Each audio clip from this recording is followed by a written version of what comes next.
Friends and viewers, welcome back. Today, we're going to talk about the benefits of early morning study. I know that it can be tough to wake up early, but trust me, it's worth it. There are some great reasons to start your day with a study session. First and foremost, studying in the morning allows you to take advantage of your peak mental energy. Your brain is fresh and ready to absorb information, so you're more likely to retain what you're learning. Did you know that studying in the morning can actually boost your productivity and focus? That's right. When you wake up early and start studying, your brain is fresh and alert, making it easier to absorb and retain information. Plus, studying in the morning allows you to get a head start on your day, leaving more time for other activities later on. Another advantage of early morning study is that it helps you establish a routine.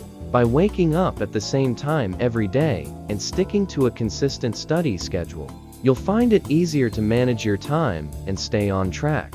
So, if you're looking to improve your study habits, consider giving early morning study a try. Trust me, you won't regret it.